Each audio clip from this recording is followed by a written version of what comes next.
Hello everybody. Holy shit. It's Boast Day. Oh my god. We actually here. I gave my dog a new ball today, so for her it is Balls Day. She was like, Balls Day is my favorite day. Can it be Balls Day more or often? I looked at her and said I also love Bows Day. It should be Bows Day every day. She gave me a look. I gave her a look. We clearly are not on the same page. On the same page, Carl. I give her the 100 bits. That is amazing. That is amazing copy puzzle. Holy shit. Alright, so let's go over the patch notes. If you guys are unaware, today's patch day. Big patch, final patch of the New Frontier Pass. Very, very sad. I mean, it's very amazing, but it's also sad at the same time, right? Very bittersweet. I wouldn't be a full-time streamer without the New Frontier Pass, so very, very happy that this patch came out, but I'm also very sad that it's the final patch. So yeah, here we are for the final. It's the final update of the season. Comes new units, new maps, and several balance adjustments. Let's go, eh? Oh man, my bitrate just dropped a lot. There we go. Okay, it's fine. Okay, so how is the internet being fine for you guys? Is it dropping? Poor, give me money. An end is just a chance for a newer, brighter beginning. Seems to be all right. Okay, it's just showing my bitrate dropping a lot. So, okay, as long as it's fine. If it starts being fucky, please yell at me. Okay. So like I said, one of the best, we'll start with the new features. We're literally just going to go down the list. Trebuchet. I mean, do I have to say more? Civilization 5 back at it again. We got our trebuchets back. Where's the trebuchet? Trebuchet subreddit is just is just celebrating to their heart's content right now. Excuse me. So it's like, I don't know, trebuchets is so nice. It always felt so awkward between catapults and bombards. You would be there, patch starts and ends with trebuchet, true. You'd be there with you'd be trying to go towards Renaissance walls, and you know, you can't do anything with catapults, and then bombards come. It just felt so awkward in that time period. So having trebuchets back is so nice, and it's gonna work very well with who we're playing today. Today we are playing Suleiman.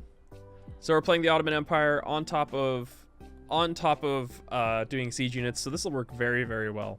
Very excited for that. It upgrades into the bombard, can attack and move on unless they've earned expert crew commotion. Pretty standard, right? The Dom Ray replaces this. I'm not surprised about that at all. So trebuchets being in that awkward spot makes everything so nice. I love trebuchets. It's just nice to be back with them. I mean, that was the thing in Civ 5, right? Rushing trebuchets, crossbowmen, and trebuchets. So I'm so poor. Oh no, PB. Give me money. I was talking to my friend and they told me P is stored in the balls. I said yes, P is probably stored in the bows. It has to go somewhere. Then they and all my friends laughed at me and started dabbing and yelling yeet. I was very confused. Can you help? Where does your P go? It's stored in the bows. Definitely understand that. I definitely understand their confusion. It's understandable. Thank you for the 100 bits. Okay, let's go back. Let's jump. Thank you for the bits, PP. Man at Arms, medieval era swordsman upgrade. Melee promotion class upgrades into a musketman. So all of the units that upgrade into it are the legions, the Mabebas, the Hypaspis, Immortals, Toas, and Geisite.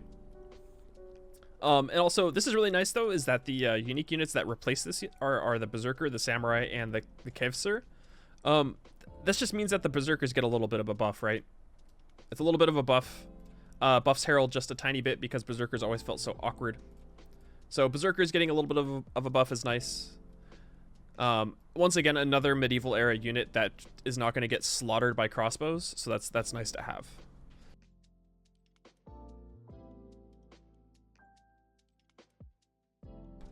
So that's nice. Line infantry. I'm gonna breeze through these, by the way, because I do want to put this into a video, but I'm gonna breeze through this a bit.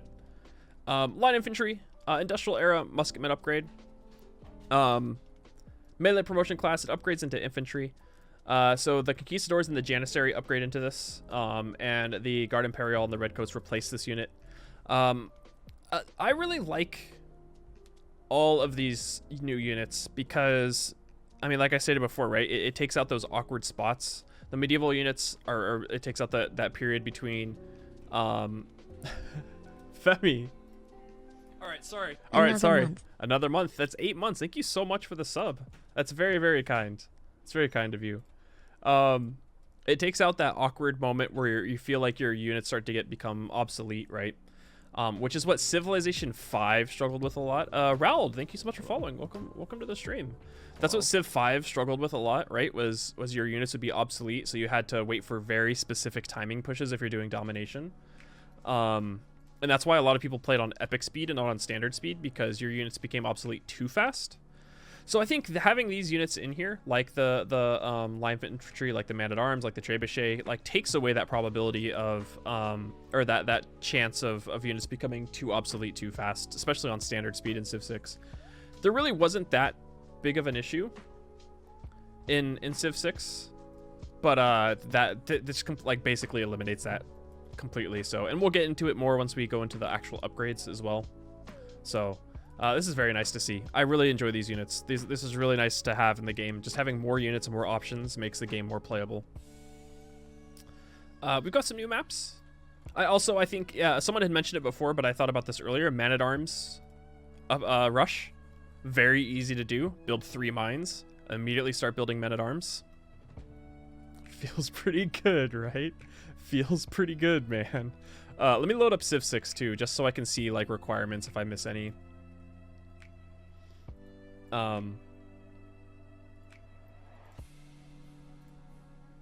Oh, welcome on in, Moby. We are a little late with the stream today. Our internet here has been out for the last 2 hours, so I've been waiting for the internet to get back online, and we're back online, so that's why we just started. So you're catching me right at the beginning of stream, although normally I would have started 2 hours ago. So we're gonna go through the patch notes first, and then we're gonna jump into a game with the Ottoman Empire, doing some domination.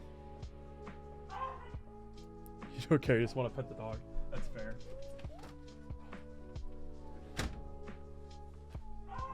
A few moments later. You literally just started a game with the Ottomans. Nice. I haven't played. People have been asking me to play the Ottomans for a long time on YouTube, so I figured I would play them because it's been a hot minute. All right, new map, Mediterranean large map with a greater Mediterranean region. It's cool. I mean, all Earth map, TSL. I know that the community has been asking for workable TSL Earth maps, so this is nice to see. I'll play it at some point, I'm sure. But we'll see. Yeah, more than likely owls. This is just cool. More maps is always nice, right? So, okay. And now that we're here, Civ leaders and balance updates. Let's go. I'm not gonna get too into Austin. Oh yeah. Oh yeah. Holy shit. That's really good. Thank you very much for the gifted sub. Very, very good. I don't know, Zach. Can't believe That's a great question. I don't think anybody has found. I don't know if it's an Easter egg or if it's something that they're going to show later. I don't know, but I haven't seen anybody find it yet. So, balance updates. So here's a. Oh, hold on 1 second here. Let me jump into a game. And no, I'm not going to play any of the new maps. I already have a couple rolls that I rolled earlier before the internet went out for the Ottomans that I thought were pretty decent. So maybe you need to have Hermetic Order. Yeah, that's what I'm thinking. It might be a Hermetic Order thing. The source by Circuit City. R.I.P. Circuit City. Hey Swami, yeah, you just made it. Okay, so Aztec. I mean, this is really nice, right? Getting extra culture, or sorry, getting extra 2 culture in the beginning of the game. Well, not the beginning of the game, but once you grab it, right? It's just nice. It's not like a huge buff to the Aztec. I feel like they really didn't need too much to be added to them. So I felt like it was just a decent buff to them.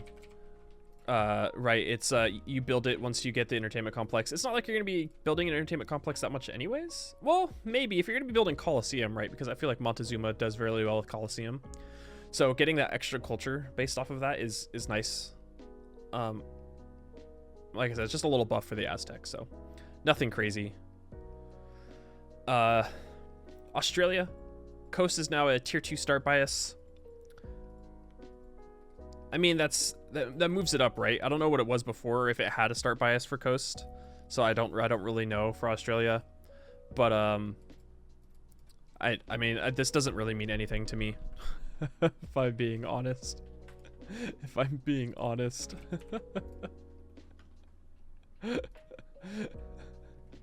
I mean, yeah, it doesn't. I mean, I guess it's like, I guess it's nice for the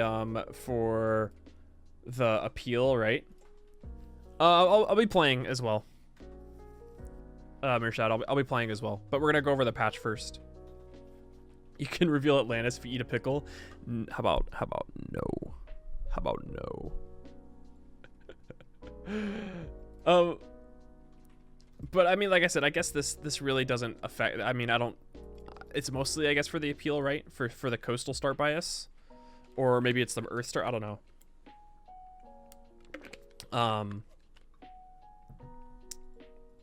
Canada. This escaped. There's one thing that escaped the patch notes right here. But Canada. Oh baby, Canada's moving up a tier. This is really nice, right? Increases the yields of mines and lumber mills on snow hills, and tundra hills to +2 production. So +2 production is really, really nice. Increases the yields of camps on these terrains to +2 foods, and it farms provide +2 food on these terrains, right? So building farms on tundra, building camps on tundra gives you additional food as well. Building mines on, like, this is just a really nice boost to them, right? It allows them to compete. Oh, she's got a leaf. Alas, sorry, Sunny had I looked outside and Sunny had a leaf in her mouth. It allows Canada to compete a little bit better when it comes to everyone else, right? The goal is limited to top and bottom 2 tiers. Yeah, okay, that makes more sense than Carl. Goddess of the Hunt is gonna be really, really, really good on Canada. This is just a nice buff, right? Nice little buff. Additional yields allows Canada to compete a little bit better in the early game. That was kind of their problem, right? Is that even if you started in a like a good start for Canada, it still felt pretty awful to get off the ground. So this is just a nice. I really enjoy this buff. It's really decent. There was one thing that was missed from the patch notes. Maybe it's at the bottom of the patch notes, but let me see. Bounties. Okay, so whoops. So one thing that's missed from the patch notes right here is that Mounties now get two national park charges. That is massive. That's massive. 2 national park charges. You're going to be getting so many national parks as Canada now, because not only are they only 290 production compared to 400 from before, they get 2 national park charges, and you can. Oh, okay, you put them all. Okay, gotcha. That's nice. That's nice to know, Carl. Then, so that means you can, 1, spam Mounties with production in your cities. 2, continually faith by them as well, so you can be spamming with Grandmaster's Chapel, right? And it's a specific base cost, and that cost is never going to change unless you add in Theocracy, you know. But that base cost is never going to change as well. So spamming Mounties is going to be super easy, which means you get like tons of national parks super fast. So it's crazy. Yeah, it's 290 now, right?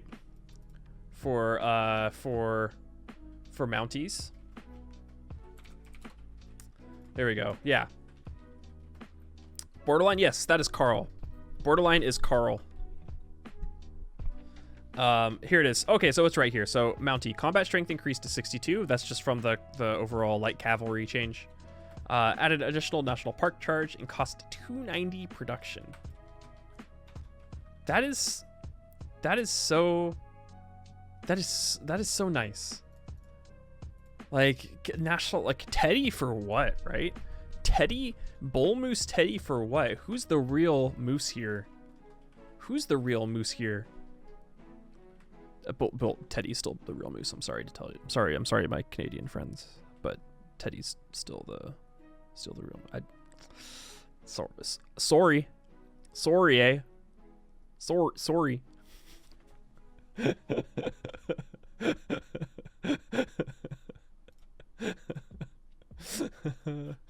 All right, let's go back up. Canada's good. Canada's really good now. I mean, they were still like decent before your player crashes. You said that. You're welcome. So yeah, Canada, really good buffs. Really happy with their buffs. China, dynastic cycle. When you complete a wonder, receive a random Eureka and an inspiration from the same era from the wonder. I remember when they first revealed that China gets the Eureka and inspiration.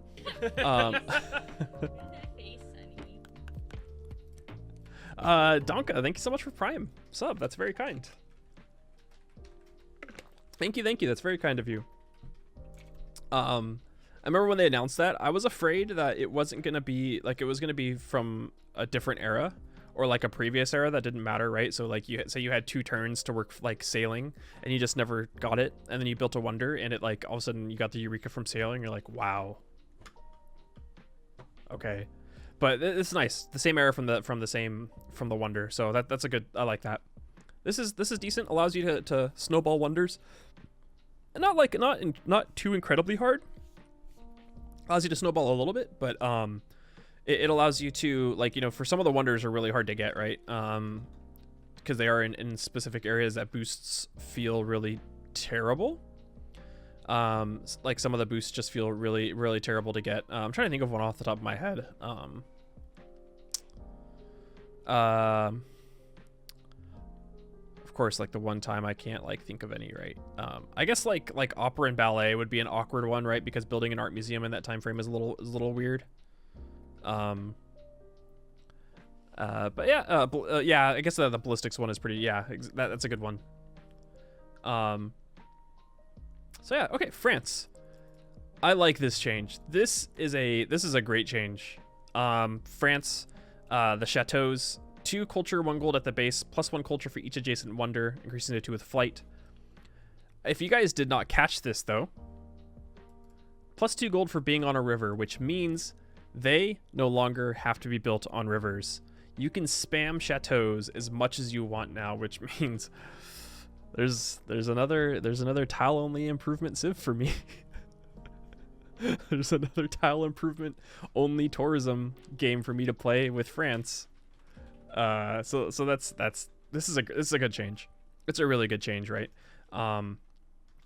The caveat, right, is that you can't put them next to each other. They just can't be adjacent to another chateau, just like Paradaisa's, just like Alcazar's.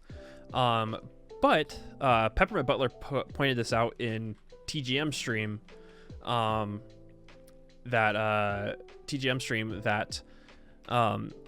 You're generally wanting to be building districts on rivers anyways, so you're going to be taking away spots from placing chateaus. So this is just a good buff, because since you're going to be moving those chateaus off of rivers, you're free to build your districts on rivers now. So that's pretty nice. Doo-doo daddy. Hello. Thank you so much for following. Welcome to the stream. What a name. What a name. All right, France. We just talked about France. I'm a moron. Georgia. Where is Bukake Prolapse, who followed me like a while back and never said it?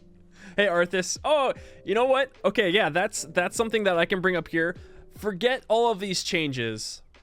Forget all of these changes. Because there's only one change that we need to talk about. And it's this one right here. It's this one right here. I pointed it out. I pointed it out on Twitter, and if you haven't seen it, wait, why does it do that?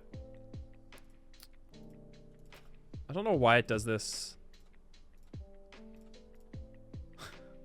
All right, well. Hold on. There we go. All right, let's try this. Nope. Well, VLC sucks. This is this is the most important update right here. You can pet the dog. You can pet the dog. Who cares about balance patch updates when you can pet the dog? That's all that matters. That's all that matters. Yeah, the goodest of boys, true. That's all we care about. That's all we care about. Yeah, that sums it up. Let's jump into the game.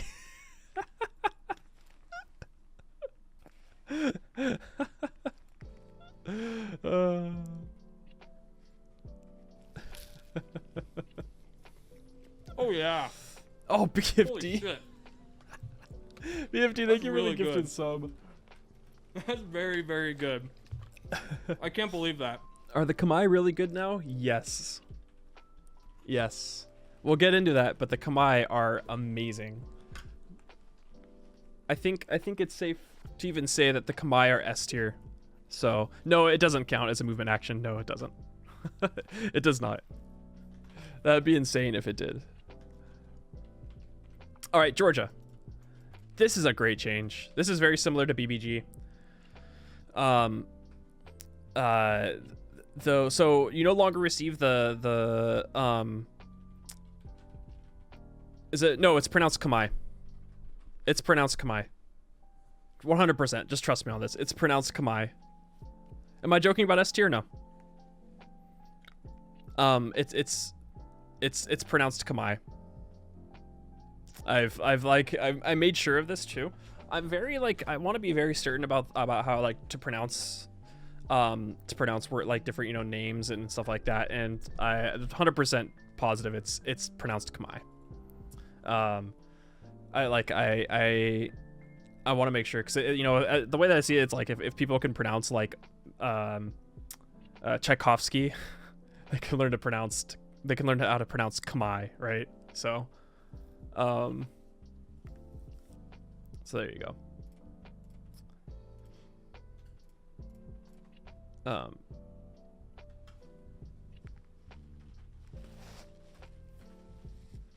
Go to Google Pronunciations. Yeah, Google Pronunciations is wrong. If you listen to anybody teaching how to speak Khmer, they say Khmer. If you go to different I did a lot of research on it, and it's pronounced Khmer. It's not pronounced Khmer. It's 100%. I'm not backing down on this. It's 100%. That's how you pronounce it. All right, next. Georgia. Let's get back to Georgia. Georgia is Georgia removing the 100% faith from Protectorate War. That means that they no longer receive. I mean, that's good, right? Not to say that this wasn't great, but it just wasn't great. It was never used. You never used it. This is nice. Instead, combat victories provide faith equal to 50% of the combat strength of the defeated unit, which means you can get a very early Pantheon. You can literally get a turn 5 or 6 Pantheon. How do you pronounce Spear of Fion? I'm not sure. Is it pronounced Fion? I'd like to know that too. If it's pronounced Fion, then that would be nice to know. I want to know. I want to know how to pronounce things. So I mean, that's a good example. Potato, it's Fion. It's Fion. Okay, not like Fion. It's Fion. Okay. A good example is Korea's pronunciations in Civilization 6. It's not pronounced Seowon, you know, Sowon. So it's like the same type of idea. And or no, how does he pronounce it? He says Seiyun. It's not Seiyun. It's Sowon. So it's the same type of instance there. Okay, sorry. Anyways, yeah. So combat victories providing faith equal to 50% of the combat strength of the defeated unit. This is just it's a nice little change. It's a little change that makes Georgia viable, right?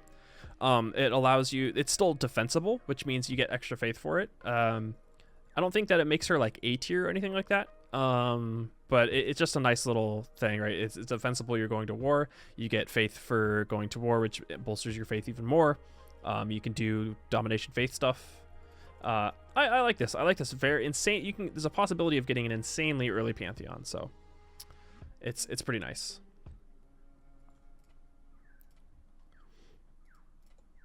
Ethiopia Matterhorn domination. That'd be cool. I could do that. How to pronounce Fionn?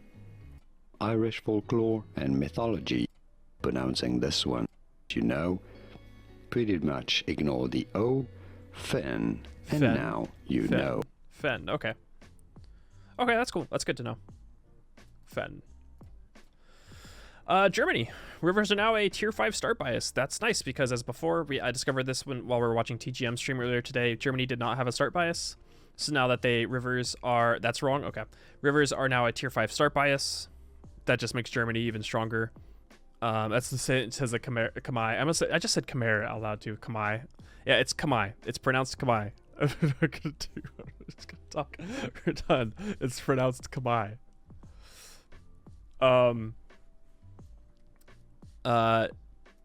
Low. I believe tier 5 is low. Sarge. But tier 5 start bias, that just means that they get a start bias anyways, which means they're going to be on rivers anyways, which is very, very nice. Very, very nice. That just means Germany is better, right? They're already great, but it's better.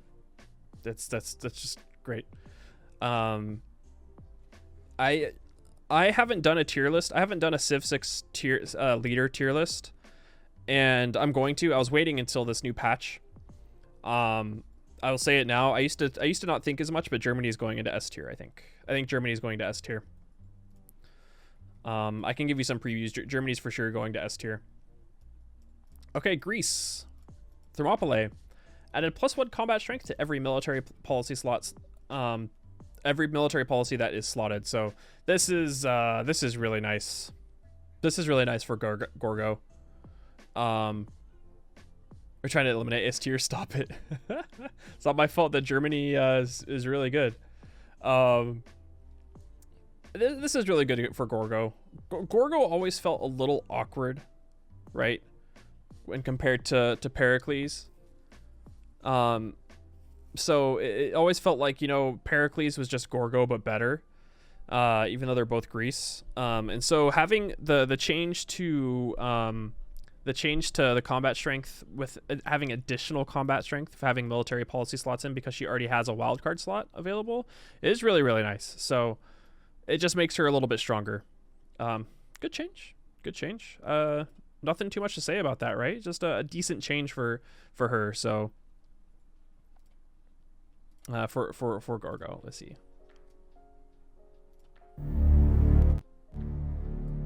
The fear hunters were a great army of warriors and hunters. 1 second. The story of Fionn McCool. Fionn. Okay, cool. Fionn. That is nice to know. See, I like to learn these pronunciations. It's really good. It's really good to know these. So, yeah, this is a good change. I mean, a lot of these changes aren't like insanely broken or anything like that, right? A lot of them are on civs that needed a little boost, just a little tiny boost, and to bring them up to at least like fairly viable. So, Fionn, that's cool. Fionn runs with run. This one, I think this one brings Inca up pretty hard. This is really good for the Inca. This is like really, really good. I like how I said that, and then I immediately go into the Inca changes. You get additional production to mountains when you reach the industrial era. you get 1 whole housing from a terrace farm, which means you don't need to, like, that's so strong.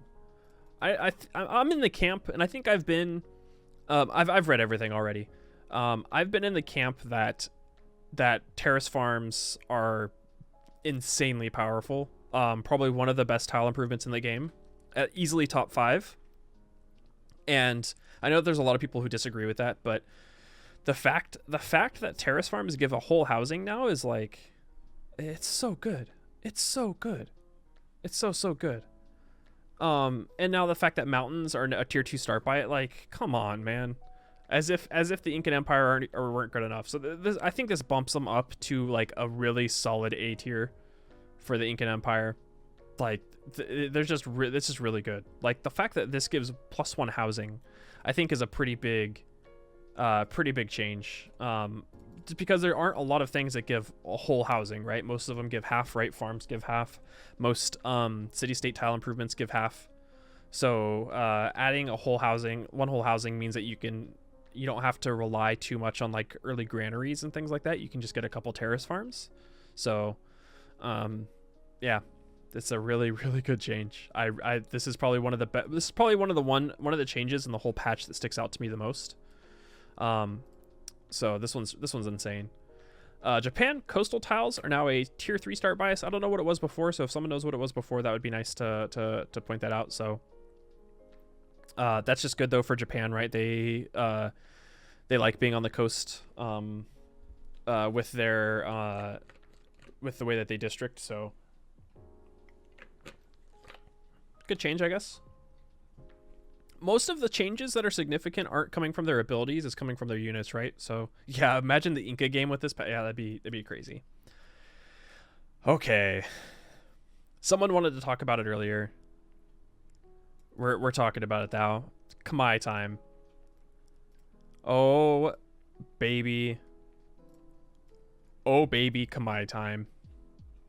This is I wanted to play them, but everybody's playing them first, so I'll play them later. This is just like, I don't really know what to say. They took out the so the biggest change before we read everything is that they took out the relic the relic mini game. It felt bad. Like relics with the Khmer kind of just felt bad. It felt awkward, right? Because when it comes to like relics and the finite amount of them that you would have, it just felt like you would get to a point as the Khmer, and then it would just like, it just stopped. You just be like, all right, I guess I don't have any, like, there's no reason to worry about relics now. Okay, good. They didn't have a start bias. That's nice to know. So yeah, Japan having a coastal start bias is a little bit better for them.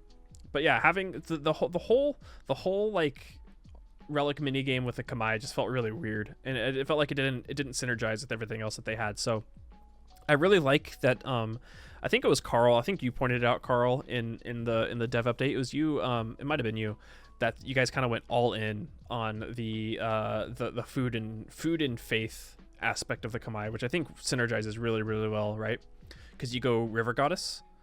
You get, like, River Goddess synergizes insanely well with them. So here's the thing. Grand Berets, cities with an aqueduct receive an amenity and +1 faith for every pop. Farms provide +2 food if it's adjacent to an aqueduct, and +1 faith if it's adjacent to a holy site. So you'll kind of want to put, farms around your aqueducts and our holy sites, which means that you really don't have to get farm triangles. You can just get 1 or 2 farms around them, and you're golden. Monasteries of the king, holy sites are granted a major adjacency bonus with rivers, a culture bomb, which is nice, food equal to its adjacency bonus, and +2 housing if it's on a river. Like, yeah, you can go work ethic too. Like, work ethic, you don't even have to go feed the world. You can go River Goddess work ethic with a Khmer, and that's we get Hussar nerf. I thought it's a buff. It's not a nerf. We'll talk about that when the time goes along, though. It's a buff. It's not a nerf. And then the Prasat, +6 faith, +5 culture for every pop. Receive 10 tourism per turn in cities with 10 population, and 20 cities with 20 populations are granted double this number. Yeah, oh my, it's just like, oh boy, man. Someone posted in Peppermint Butler's Peppermint Butler's Discord played a full game as a Khmer, and by turn 102, their cities were already at like pop 12, like pop 15. They had so much tourism and culture from it. Like this change. This is so nice. I mean, the Prasat getting +6 faith is nice initially, right? +5 culture for every population. Like basically, you just have each population and add culture to it. Oh baby, it is time for some audience chamber. Come on. I'm really excited. I'm really excited to watch PB play Khmer, because this is right up PB's alley. This is his bread and butter when it comes to civilization. So I'm really excited to see him play it, because I know he's going to do very, very well with it. And I'm gonna learn a lot how to play the Khmer. So I think this brings the Khmer up to S tier, like either S tier or like A+, like right around there though. You mean you don't know about the location on the civic tree though? It's like a buff and the nerf. I mean, yeah, it does replace Cuirassiers, right? But the amount of damage, like it actually makes them viable, is what it does. It makes them viable, whereas before, because you can pre-build into them, whereas you couldn't pre-build into them before, and plus by the time you got winged hussars, they didn't matter. They didn't do anything. They didn't help you in your domination. Like there was nothing that would help you with them. So now that the fact that they pre-build into Cuirassiers is just it makes them actually useful. So I think that's the buff there as well, especially when it comes to buff all the different changes to combat strength as well. It is patch day. Hey Bionic Arm, how's it going? All right, Kongo time. Nikisi, relics, artifacts, and sculptures give +1 faith. And removed great riders from additional great people points. This change, it's just whatever. It's just whatever. I don't know. It's good. What does pre-building mean? Pre-building means building the previous unit that is required to upgrade into it, right? So pre-build, a good example that we always talk about with naval domination is before you get frigates, you pre-build a bunch of quadriremes to upgrade into them, because it's cheaper and faster to build a bunch of quadriremes, put in the 2 policy cards that you get in mercenaries. That makes it cheaper to upgrade into them. So you know, if you're building frigates, you pre-build like 12 quadriremes, and then you can pre-build up into 12 frigates really cheap. And it's cheaper that way when it comes to, instead of taking, you know, 12 turns to build a frigate, which means you get frigates immediately right when you get the card, the research, when you research them, instead of having to wait to build a bunch of them. So the same thing when it comes to Cuirassiers or you know, anything else. Same with like musketmen, anything that you want to pre-build the unit before it. That way you can upgrade it with gold and whatever strategic resource you have cheaply with the force modernization cards. Well, they're retinues and whatever the other one is. So that's what pre-building is. Yeah, Kongo. I mean, I don't think they're like awful. I don't think it makes the change awful. I don't think they're bad. The extra faith is nice from the relics and artifacts, right? For me this change just feels like whatever. It doesn't feel like anything to me. Uh-oh, I've turned mine. Westworld doesn't look like anything to me. Korea. This sorry.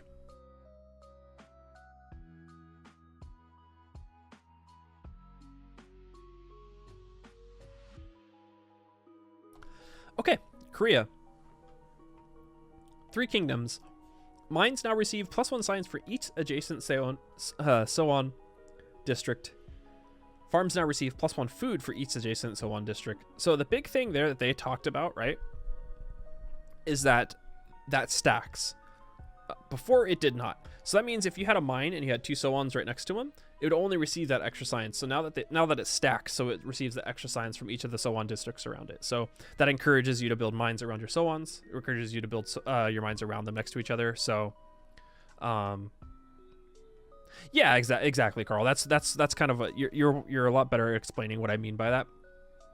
I mean, it makes sense, right? You make the game.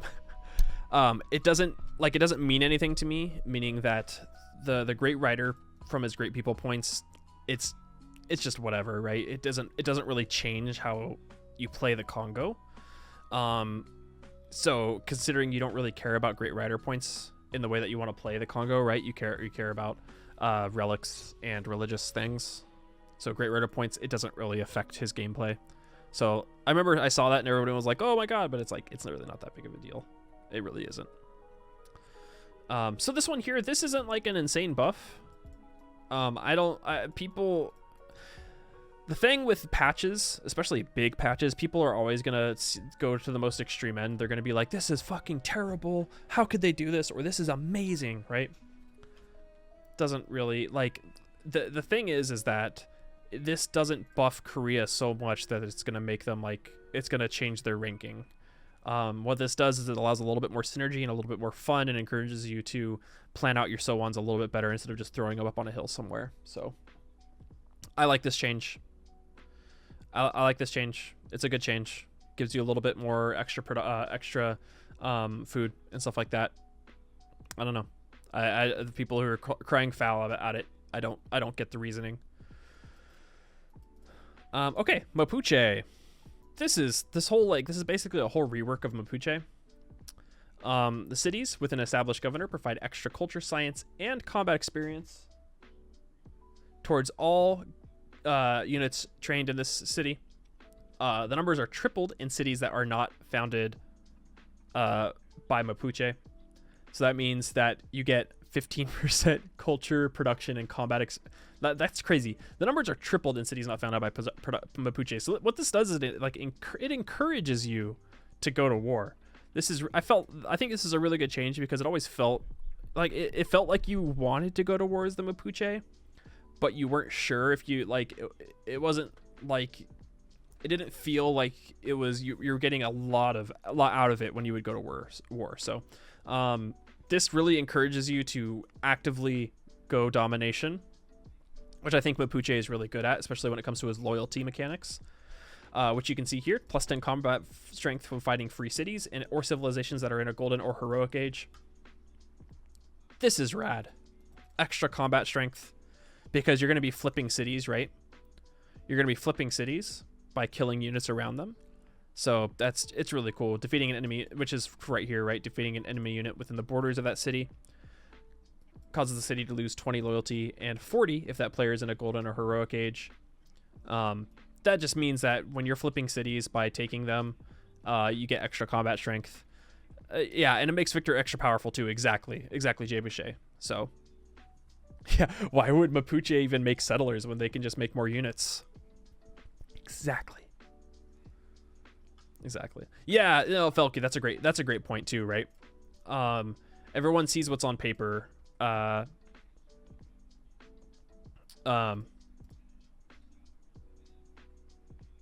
think it says provide 5% culture, 5% production, and 10% combat experience towards all units trading in the city. This 5% culture isn't related to this sentence. 5% culture in the city. Yeah. So it's not 5% culture towards the units. What was I saying? Yeah, exactly, Carl. I feel like that's oh, Danny of the Internet. I don't know why that didn't pop up. Thank you so much for hosting the stream. That's very kind.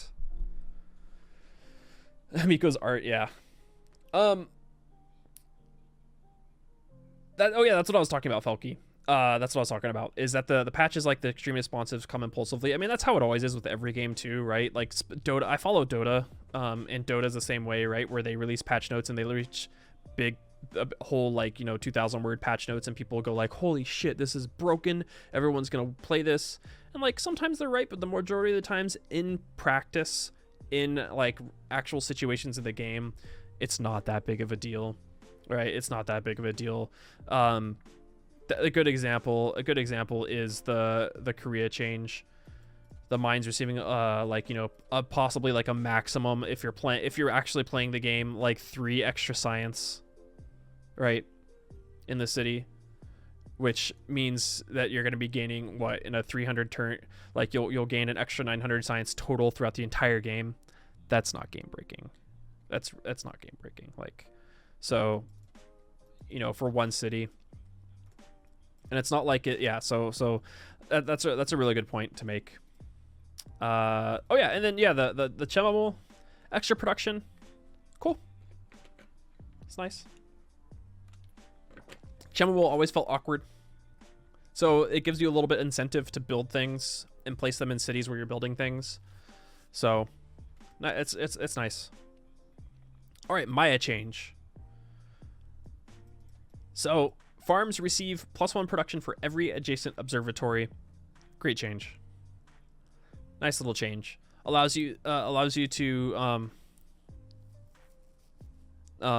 it allows you to grow your cities. Like the Maya, TGM talked about this.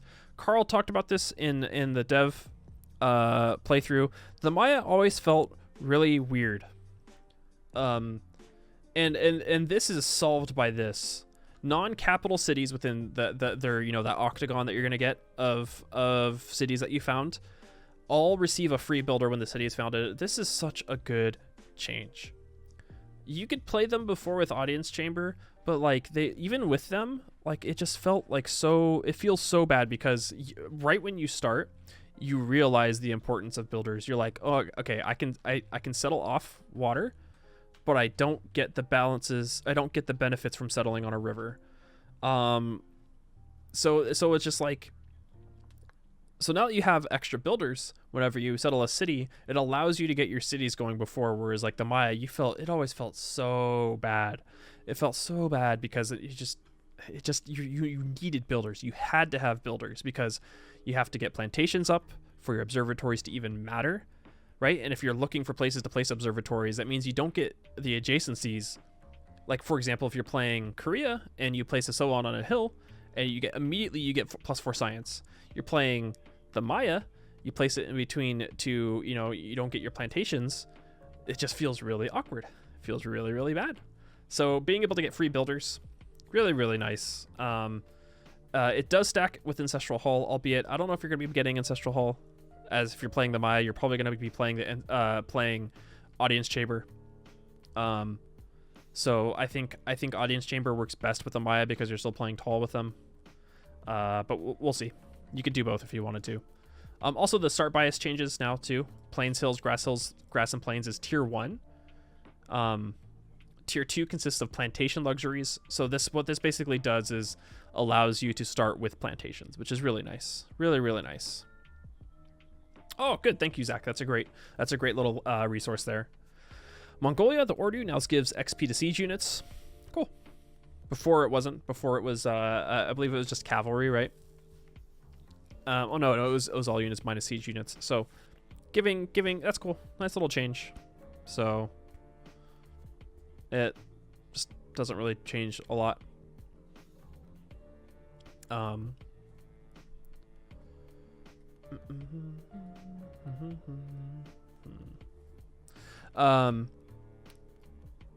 No, it just says gypsum, ivory, jade. None of these are plantation ones. That's a typo. Okay. I was like, none of those. Those are all mines and quarries. I was like, those aren't plantations.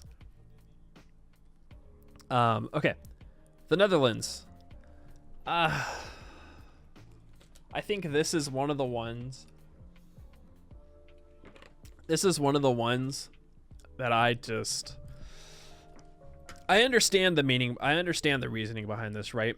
Trade routes sent or receive from a foreign civilization grant +2 culture to the Netherlands. That early culture, especially once you get your trade route immediately from foreign trade, is really nice, right? You're gonna get +1 or 2 culture turn 20 or so. I don't think that's enough. This is probably one of the ones I would have liked. I would have liked the Netherlands to receive a little bit more of a buff. The Netherlands have always been kind of low on my tiers, on my rankings of the Netherlands. I don't know how you would do it though, right? Maybe give a little bit more benefits for their trading. Maybe I'd have to look at the rest of their abilities to look at it, but this just what it does, it just feels blasé to me. So I don't know. It's nice for the early game. So it's nice for the early game. Other than that, I'm not sure how I feel about them. I think maybe, yeah, maybe a polder buff would have been cool. The important thing is that they applies to trade routes that they receive as well. Yeah, exactly. Okay, so that's true. So if you get trade routes from, okay, no, that's actually a good point that I didn't even think about that, Carl. That means that if you have city states near you and they start, you're getting trade routes from them, and trade routes from no, you're right. I was misinterpreting it in my head. It's the receive. The receive is very important. Okay, then that's actually really strong. That's actually really strong. +2 culture. So if you're gaining like 2 to 3 trade routes from friendly civs, then you're going to be gaining 6 extra. Okay, that's actually really strong. Yeah. Nope. I take that back. Yeah, I take that back. That's actually really, really strong. Especially when you have multiple cities, right? That you have the ability of gaining like 10 to 15 culture from just a couple cities. That's really nice. That's really nice. No, you're right. Yeah. I think it is nice. The only thing that I don't know how I feel. I'd have to see it in practice, right? I'm not sure how I feel about everything else. So not too much to say about that. That's really nice, having the extra culture in the beginning of the game. It's more important to the beginning of the game than anything else, I feel. I feel like once you get past turn 60 or so, it's not as important as it is before that. So, but before, if you get like 3 to 4 trade routes to and from your city, you have 2 from your capital, and you get like 3 to 4 coming in from multiple civs. You can get an extra like 10-ish culture really, really easily. So, I understand the change. I get it. All right, Nubia. I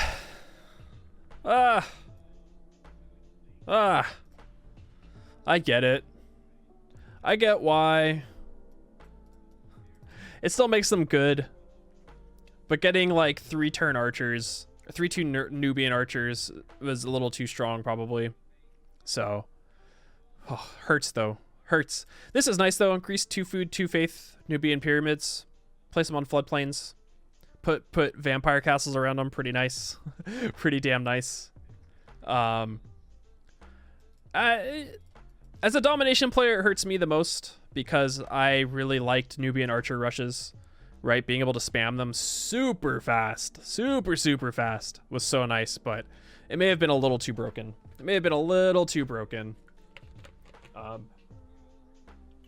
Especially like multiplayer, so I'm okay with this change. I don't think it brings them up or down at all. Maybe maybe it brings them down a little bit inside the tier that they're in. So it helps versus AI, that's for sure.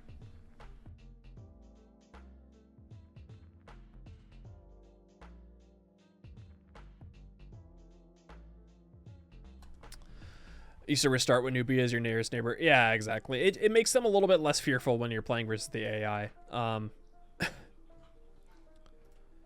Okay, Ottoman Empire. BBG removes the production for range. Yeah, that's true. No, yeah, that's a good point, Carl. I always forget about BBG. I know that you guys took a lot of inspiration, or like not a lot, but there's a lot of meeting in the middle from BBG because that's very similar to Tamar, right? Tamar is the same type of idea. So I like that meeting in the middle there. Okay. We're playing the Ottomans today. And this is why. Well, the trebuchet is why. But Grand Vizier gets an extra governor title when gunpowder is unlocked. It always felt... this is one of the main reasons why I haven't really... Well, not... Okay. I take that back. BBG's Better Balanced Game. It's a mod that is used for CPL, Multiplayer Pro League. +1 governor title when gunpowder technology is unlocked. That feels nice, right? With the addition of secret societies, you always felt you were spread way too thin, especially since they took away the extra promotions that you get. Because if you don't know, I think it was like 3 patches ago, before that change, when secret societies were announced, every time you found a secret society, you gained an extra governor promotion. Now it's only when you discover the first one. So now that they added that change, Grand Vizier, it felt so weird. It felt like you were like, okay, you really had to pick and choose what specific governors you wanted instead of like giving a little bit extra one, you know, instead of having a little bit of variance. So this just gives you an extra governor title, allows you to get 1 or 2 extra ones inside Ibrahim, and then go through everyone else. So that's just a really good change. I think it's a really smart change for the Ottoman Empire, just because since you have an extra governor title and that's how you're extra governor and that's how you play with Suleiman, this is a change that's like directly geared towards him. So I think that's a really, really good one. So I get it. I get that as well. Can you wish the change to secret societies that each time you change? Also, thank you for the link, Groovy. You find a secret, you get a title to. Yeah, I could see that for sure, Zach. I understand that, but that's the whole point, right? The whole point is to save that governor title and not use it for your regular. That's the point of it, because it was way too strong, right? Getting 3 promotion Pingala, turn 15. Completely broken. Yeah, okay, I understand that too, for sure. Indy's upset. Indy's very upset. And then Niter has now a tier 5 start bias. That means that you're more likely guaranteed to get Niter for you're more than likely to get Indy. The Beagles are getting harassed by by Sunny.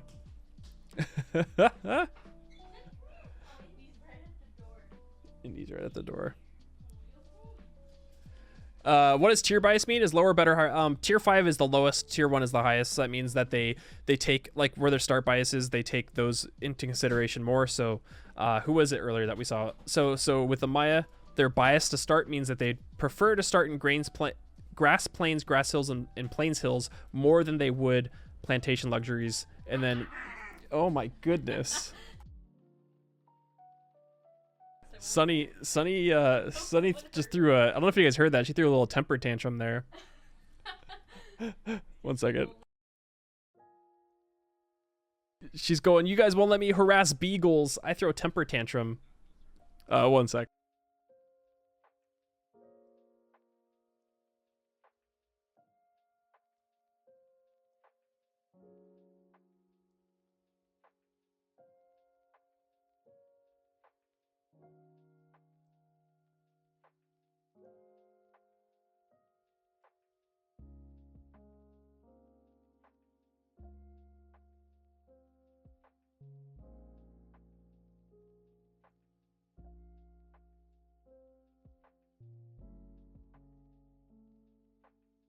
Okay.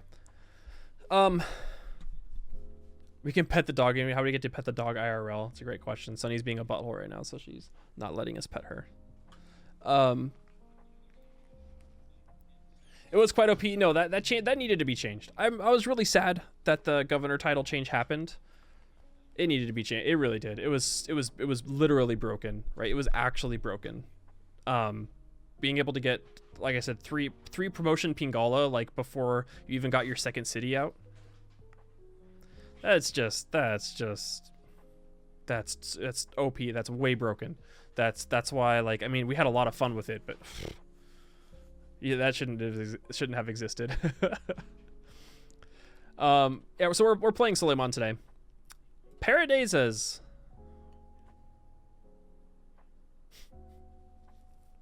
Bye Paradise. I mean, it's fine. This does with TGM pointed this out, and I didn't even think about this. If you're playing Culture Persia, this does change his ranking a little bit, because now that Nerf Goddess is a thing and your appeal is getting reduced to 1 instead of 2, you're not going to be getting as much appeal from all of your Paradisas. Like if you guys saw yesterday I played a tile improvement only Cyrus game, and I had Paradises everywhere, and all of my whole land was green. So now that Nerf Goddess is a thing, you're not going to be getting as much culture, as much faith especially since you're not going to be getting as much appeal from paradisas, which means that, I mean, you're still probably going to get breathtaking, right? Because adding like if you're stacking paradisas like you should, which is like in little X's, right? Because you have to space them out, you're probably going to be getting like 3 appeal from them. So you should be getting breathtaking at least. Sucks though. Really, it's a nerf. In my experience, I didn't feel that it was needed. But maybe there's more experience out of it.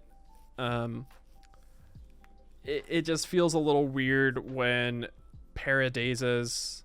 Hold on, let's look at this. Hold on, let me jump into Civ. I'm in Civ right now. Okay, chateaus only give 1. Sphinxes give 2. Okay, I guess if chateaus only give 1, then that makes sense. They're trying to make it more equal across the board. Sphinxes give 2 because sphinxes are better in like since you're playing Cleopatra, you're probably going to be starting next to rivers and floodplains, right? So you're probably going to want to place them on floodplains. So I guess that makes more sense then. It makes more sense. I guess it's fine. It does drop him down a little bit. You're gonna have to start playing again. Yeah, maybe. It does drop him down a little bit, but I don't think, like, I considered Cyrus to be top 6 or 7. So Poland, all right. Lithuanian Union, taking territory from a foreign city with a culture bomb converts it to the majority religion.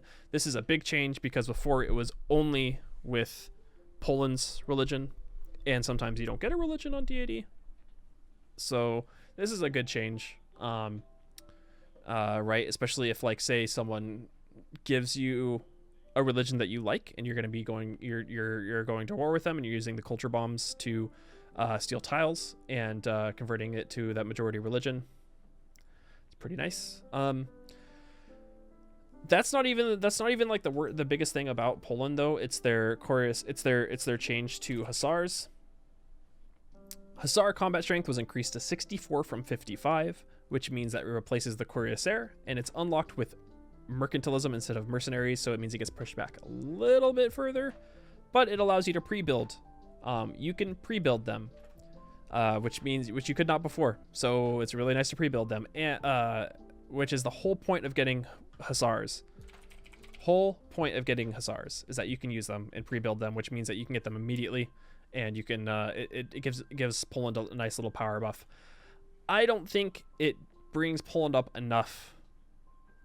Also, I am very biased because Poland was my favorite Civ in Civ 5, and in Civ 6, they're just a shell of themselves. But Poland was S++++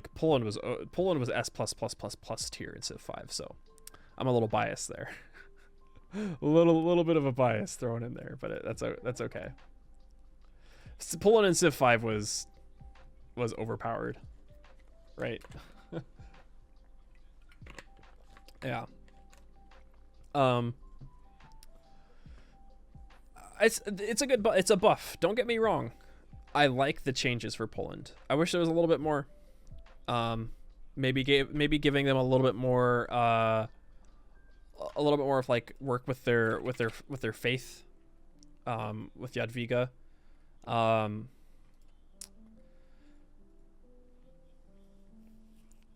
not sure. Well, I guess maybe relics give how much, right? It's 2 faith, right? 2 faith and culture. Let me look. Poland. Holy sites gain standard faith adjacency from adjacent districts. Yeah, maybe giving major adjacency would have been better. SPR Squirt, thanks. SPR Squirt, thank you so much for following. Welcome to the stream. I don't know how I feel about just buffing Lithuanian Union. I mean, this is a nice thing. I maybe adding major adjacency bonus would have been a little bit better. I also don't know. That may have been way overpowered. So we'll have to see how it is in practice. This is another big change that people have been talking about. This is a fantastic example of balance change done really, really well. Like very, very well. This is a kudos to Carl. I mean, obviously it wasn't Carl only doing it, right? but Carl's in here, so we're giving kudos to Carl and the rest of the Firaxis team. Russia has always, and I've argued this a lot, and I get into conversations about this on YouTube because there's a lot of people on YouTube who just play the game casually, right? They don't really think about it too much. They don't, which is fine. It's completely, like, this is not like a knock on them or anything like that. They just play the game casually. They have like maybe 30 hours into it. They're like, oh, this is cool. I like, playing on Marathon and just like having fun and, stuff like that. And so they don't really take into consideration of like, who's the best Civ? Why are they the best Civ? And stuff like that. And so I've get into conversations where people, when I tell people that Peter is the best Civ in all of Civ 6, they get really confused. They're like, I don't understand why you're saying Peter's the best Civ. He starts in Tundra and he has a really cheap holy site. It doesn't make any sense. It's because Peter, can when you understand what Peter can do, he's literally can do anything in the entire game. And so taking him down a little bit, reducing the number of free tiles in new cities to 5 instead of 8, fantastic change. Taking that away would have been bad because it takes away from the bias of starting in Tundra. There's no point in starting in Tundra if you don't get extra tiles, right? And you don't have things that improve those tiles. So this is the little caveat there.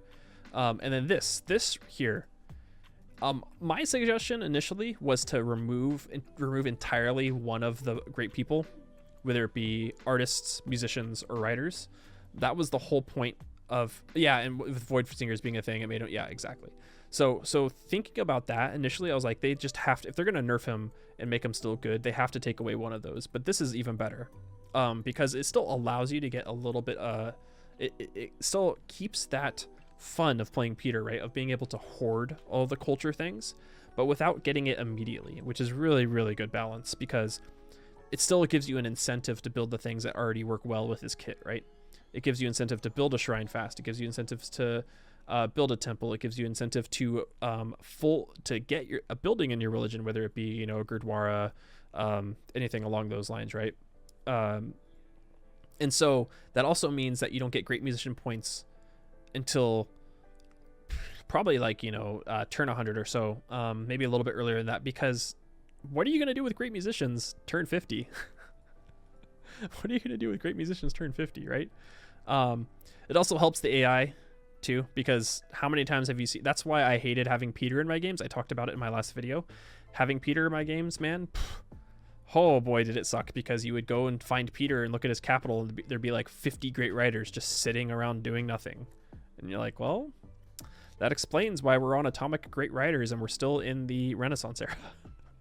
So really, this is just like a testament. This is a really good example of balance changes done really, really well. So this is a great change. Peter needed a nerf. He did. So, and this is a really good one, right? Because it doesn't like just cut his legs right out of him. It's really good. He still has all his usual things. Yeah, exactly, Jay. Exactly. And that's a really good point too, Felky. It doesn't like completely change him like BBG does. All right, Scythia, Kurgans, +1 faith, 3 gold, extra faith for adjacent pastures, and you get 2 faith from stirrups. Provides tourism from faith after researching flight. Oh, give me more tile improvement only tourism games. Let's go, baby. That makes Kurgans actually useful. Yeah, right. TGM made a really good point on stream today. That means even if Kurgans are still the worst tile improvement in the game, they're not god fucking awful, and I love that. Good change. Like the tourism. Give me the tourism. Give me the extra faith from adjacent pastures and being able to get stirrups, right? Having 3/3 faith gold tiles. Hell yeah, let's go. Good change. I like it. Another really big change, which is good because Spain, Philip was my lowest of low on the tier list. Philip was my F minus tier. There was no point in playing Philip when you wanted to, when you could play Byzantium, and then now that Portugal was in the game, there was really no point in playing Philip. So treasure fleet may form fleets and armadas with mercantilism instead of nationalism and mobilization. Trade routes receive +3 gold, +2 faith, and +1 production. You want to try out all the new changes so badly? Go finish your bachelor's. Hey, good luck, zombie. Thanks for being here a little bit. Go get your degree. Go get it. More important than this. Trade routes between multiple continents receive triple these numbers. Let's go. Now, at first you're like, okay, well, that means you need to get a continent split, right? Geothermal is now a tier 3 start bias, which means, I mean, if you guys watched TGM stream today, he loaded up a Spain game real quick, and the first game that he started, there was a geothermal fissure 2 tiles away, which means you're going to get a continent split almost immediately, which is very, very nice. Very, very nice. So, Inquisitors can remove heresy 1 extra time. Oh, yeah, sorry. Cities not on your original capital receive 25% production towards districts. Throw Liang in there. Let's go, baby. You got a stew going. And you also get an extra builder when founded, which also stacks with Ancestral Hall. So since you're playing Philip, you're probably going to be going Monumentality anyways. So Monumentality, Ancestral Hall. Let's go, baby. Inquisitors eliminate 100% of the presence of other religions, and they all have +5 strength against players following other religions. I don't really care about this one that much. This is cool. This is a nice change, but I'm not. It's not like that's not the important part. I don't think. This is, and then this too. All rule sets now feature the buffed Gathering Storm vision of the mission. So if you only played on Rise and Fall or whatever, your missions now get +2 faith, +2 faith additionally, +1 food, and +1 production if on a different continent. So 4 faith, food, and production. +1 science for every... This one's cool. +1 science for every adjacent campus and holy site, and +2 science once you get cultural heritage. That's pretty big. That's pretty damn big, right? Because cultural heritage is really soon. Right? Or no, it's not really soon. It's fairly soon. Right? You get that in the atomic era, right? So that means you could do some science thingies. You can do a little bit of science stuff. It's pretty neat. Pretty neat. Pretty cool. Remove the co-star bias and gives you a geothermal bias. Bump Spain up. Spain is no longer the worst. Spain is no longer the worst. Yeah, it's purely defensive. It's purely defensive. But that's not even the point. The point is to defend your religion, right? Especially if you're running something like Tithe. If you're running like Tithe with your religion, right? And you're playing Spain, you really don't want to. You want to defend it, right? So, Sumeria. I guess we'll have to wait. Oh yeah, the mission unlocks at education. That's the big thing. Is the mission unlocks at education? Yes. Carlos, that's the bigger thing, is that you get missions at education, which was not in the patch notes. That's big. That's really big. That's so soon. That's really, really soon. All right. I will say I'm a little sad. I was hoping for a little bit more with my Gilgabro. Gilgabro added +5 combat strength to units when they and their ally are at war with a common foe. This helps you more than it helps Gilgamesh, I think, because it stacks with the military alliance, right? So if you're gonna be befriending Gilgamesh from the beginning of the game, and you go into reality 230, thanks so much for following. Welcome on in. If you're going into a alliance with him, that means you're probably gonna want to go into a military alliance, which means you get +15 extra combat strength, which is huge. Don't get me wrong. That's huge. But that doesn't, Dave, thank you so much for following as well. Thank you very much. That doesn't address his, I feel like that doesn't address his weaknesses. It feels like, I think the problem with Sumeria, with Gilgamesh is that war carts, it's equal on both sides. Okay, that's good. I feel like, yeah, no, I get that for sure. It does apply to both sides, but I feel like as a Gilgamesh player, if you're playing Gilgamesh and you're going domination, people are The reason why I'm saying it's better for if you have Gilgabro as your ally as an AI instead of yourself. If you're going domination, you're rarely going to have allies. You might get. Are these the Purge Gamer patch review? Here's the second one to make that reference. KGH, yeah, basically. You're more likely to have an ally as Gilgabro than you are to be playing as Gilgabro and make an ally. In at least when it comes to deity AI, you're probably going to get it if you're playing as Gilgamesh and you're going domination, especially if you're encouraged to go domination with war carts, people are going to hate you from the beginning of the game. People are really going to dislike you from the beginning of the game. You're not going to have the ability to gain alliances very easily, unless you're playing you have Cyrus in the game and you declare war on someone, right? So the reason why I'm saying this is a buff for Gilgamesh as an AI instead of yourself is these specific reasons. And the reason why it feels weak for me is because if you're getting alliances and you want to get alliances as Gilgamesh, then that makes his war carts are obsolete. His war carts are obsolete at this point because you get war carts immediately, but what are you going to be using your war carts for? I guess you're going to be pre-building them to Corioceres. Then there's kind of no point in going to war early with Sumeria. So I think that's the only thing for me, is that it just felt like maybe war carts should have been bumped up an era and given additional combat strength.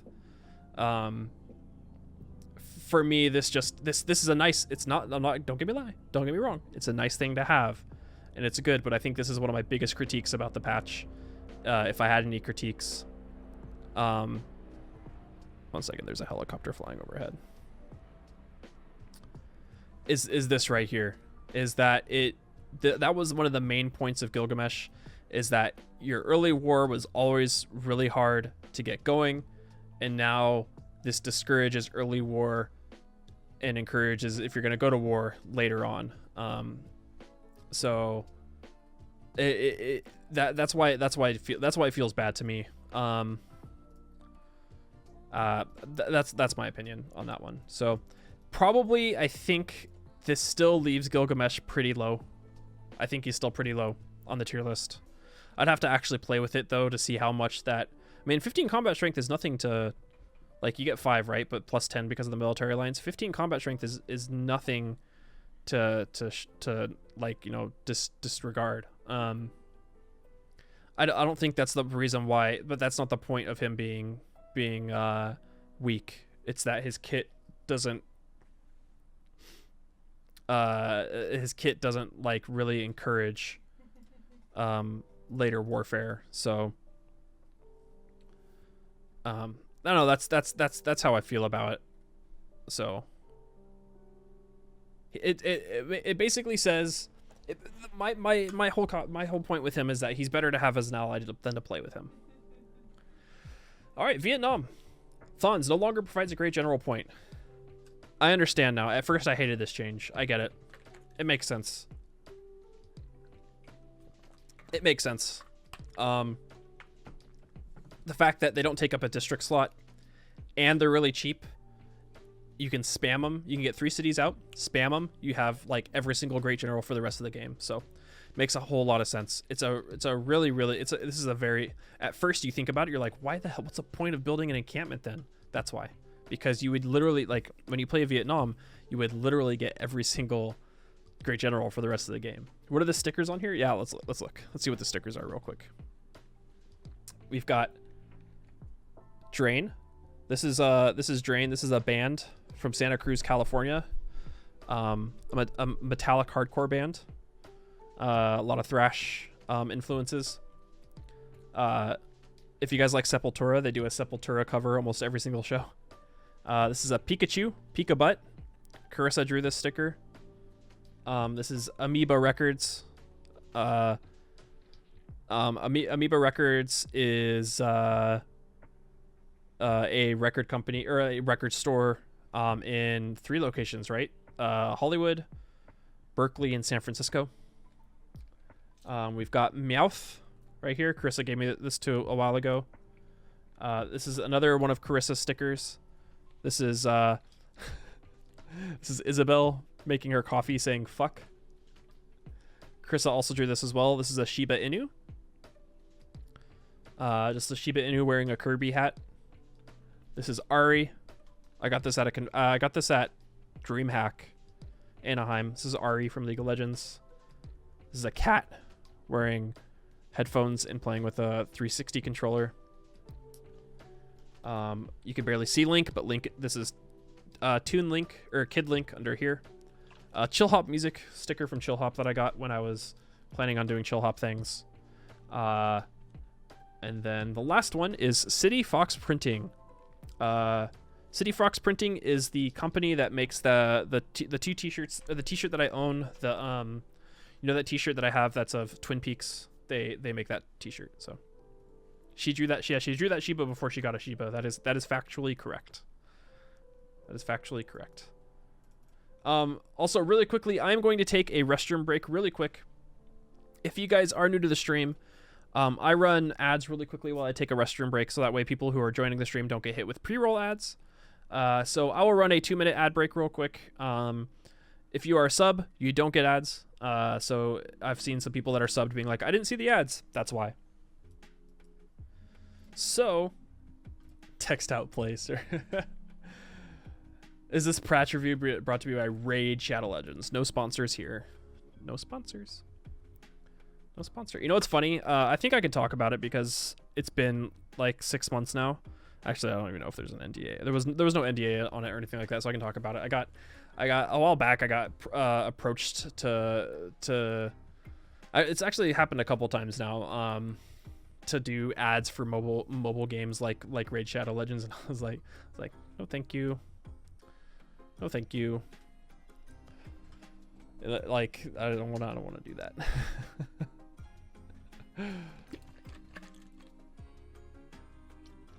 Okay. Are we on Shaka now? Yeah, okay, Shaka. This is a really good change. I really like this with Shaka. The Izzy Bongo buildings in the Akanda receive +2 gold, +1 science. Just a good change. It encourages, like I said, it's the same with Lataro. It encourages you to continue to go domination, right? Because you want to build. When you're building your Akandas, it allows you to gain additional golden science, which means gives you maintenance, allows you to keep up with your maintenance cost, as well as giving you just a little extra science every time you build a building, right? So the AI like building encampments, so you'll probably have encampments in your new cities that you take over. So that's just going to be additional science when you start building, you know, barracks, armories, and things like that. So nice change. Nothing. It's not huge. It's not game breaking. Just a good change overall. This is a nice one. Governor's Moksha's base ability Bishop, +2 faith for every specialty district in the city. Moksha needed some help, needed some TLC out of all the governors, and the fact that you didn't get any extra faith whenever you got Moksha, which was I always thought was a little weird. So because you get culture and science from Pingala, and you get gold from Mana, but you don't get faith from Moksha. It was always just felt weird. So +2 faith from every specialty district in the city. That's just a nice change. Allows you to go Moksha a little bit more reliably when you're doing religious stuff. So I like it. It's nothing. It's like I said, the whole point of this whole patch isn't to be like Moksha now gives you 10 faith per turn, and goes up incrementally every single era. You know, that's not the whole point of this patch. The patch is to take the things that were outliers and squish them down a little bit and make everything a little bit more viable, or give things a little bit more breathing room. Zoop Dog, thanks so much for following. Welcome to the stream. Hello. Balance update. So this whole thing here, this is going to take me a little while to learn because I'm so used to. I'm sure you guys have noticed I'm a domination. I mean, I've talked about it before. I'm a domination player, but when I play domination, I don't sit and really calculate. I kind of play off of intuition and feel, if that makes sense. Which I think people have noticed, right? I don't really sit there and I don't really calculate. I don't think about what I'm going to be doing. Like, should I, am I going to take more damage because it's across the river, but when I get the extra bonus from this and do that, I don't really do that. I just go. And I go based off of how many times I've played the game, instead of thinking and calculating, the combat. I'm going to be the different differences between strengths. And that's just because it comes from experience. It also comes from my RTS background. Literally, as I say that, the KGH has always worked in StarCraft because he played Protoss. It comes from my RTS background. And I think that's the reason why I like domination. I'm really good at domination is because I've played it so many times that I don't really think about the actual like combat strength, the relativity between the combat strength of different units. I know how much damage it's going to take between, you know, jumping across the river with like a musketman versus, you know, a knight or whatever. Yeah, the Daynymax of winning by just fucking killing them. Exactly. To quote Sean Day9 plot. Is to go that. Oh, TGM. Oh, wiggle worm. Air Sheba. Oh, wiggle. She's a wiggle worm. Hello, everybody. Hello. I hear you also hate tacos. I do. I had my first actual we should be friends. Hey, we are friends. No, yeah, AT&T was down. It sucked. It's the first time it's ever really been down for us though. She is a cowgirl. Oh, a full year. She's a yeehaw lady. Are you a yeehaw lady? You're buying my friendship. What's going on? What's with wrong? Subscriptions through Amazon. That is acquired Twitch.tv. We are friends. We are friends. Thank you, TGM, for the 12 months. Artronius, thank you so much for following. Welcome in. I'm sure, as you guys can tell, Hello. We're almost done with the patch notes. Erlanti, thanks so much for following as well. Almost done with the patch notes, and then I'm jumping into an Ottoman domination game today. Hello. With some trebuchets. How was the Khmer game? How was the Khmer? I saw, I didn't catch... The internet went out when I started wanting to watch you actually play the game. So there's that. Hello. Hunter and Milge, thank you guys so much for following. Welcome on in. Welcome on in. Sounds comfy. Yeah, we're gonna be tossing rocks with some trebuchets. We're gonna be throwing rocks all up and down everywhere. Thank you. Hey, I actually just trimmed my beard too, so it's looking like actually decent today and not garbage, although it is a little, it's fine. We won't talk about that. So we're on the unit part of it. Everything has changed, right? We won't spend too much time on the unit aspect of it. They adjusted things to work in the men-at-arms and the line infantry and trebuchets. So they decreased combat, like swordsmen from 35 from 36, increased infantry from 75 to 70, right? So they've increased things a little bit more. Wormslug, thanks so much for following. Welcome on in. We won't talk about this too much because, like I said, there's not too much to talk about. And plus everybody's already gone over it a million times. But seeing all of these little changes, right? Conquistadors, combat strength from 258 from 55, Guard Imperials from 70 to 65. Even though these are small adjustments to fit in those new units, they are buffs to those units intrinsically. Like a good example is the Berserker. It's a buff to the Berserker. Berserkers always felt awkward and weird, and so having a little bit of extra combat strength makes up for their awkwardness. The same thing when it comes to like High Pacifist, combat strength increased to 38 from 36. The only thing that I'm really interested in is seeing how well they do versus walls. That's what I want to see, because from what I saw, I didn't see any changes to walls. So I'm wondering if with these buffs, walls are going to melt. That's the only thing that I'm thinking of is are walls going to melt? Both threatening fans? Oh no. Tossing rocks with some trebuchets. Maybe throwing rocks all up and down everywhere. True. I mean, you're not wrong. You're not wrong. Oh man, we got 420 viewers. Nice. Also, like I said, we're playing the Ottoman Empire today right after we finish the patch notes. I was going to play the Khmer, but everyone's playing the Khmer, and people that are playing the Khmer right now are better than me at playing the Khmer, so I want to see them play way better than me, and then I could be like, hey, I know what I'm doing. That's basically anything that's not domination, that's basically what I do in Civ 6. RNG Dolphins, thanks so much for following. Welcome to the stream. Oh, hi, Matt. So like I said, also the samurai being unlocked with feudalism instead of military tic-tacs. I like that. I like that way better. And the reason being is because military tactics always felt so bad to go through, so bad to go to, right? Especially anytime. All right, see you later, Zach. Thanks for hanging out. Just felt so bad. I really, anytime I went, well, I mean, I go domination a lot, right? Anytime I went going domination, it's just like why would I go top tree and get military tactics when I can just get cuirassiers instead, you know? So, that's it. I've talked about this before. I don't know how people have felt about a patch. Before we finish the rest of the units, I went through all of the leaders. How did everybody feel about the leaders? This was my only complaint about it, and I'm gonna talk about it again. This is the only critique that I had, and it was for Gilgabro. And I'll say, what's the best domination with this patch? I'm not sure yet, Milch. We'll find out.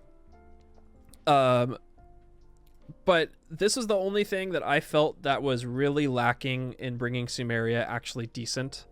And the reason being, and this is my thoughts on it, is that with the new playing the Ottomans, Butterfinger, with the new changes to Gilgamesh, I would rather have him as an ally than me play him.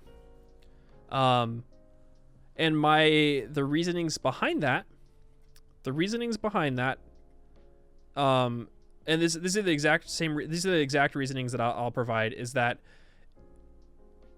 Sumeria, if you're playing Sumeria and you're going domination, which is his adventures of Enkidu encourage you to go domination, right? Encourages you to go domination, adds 5 combat strength to units when they and their ally at war, and then 15 if you have a military, or 10, which gives you 15 when you have a military alliance.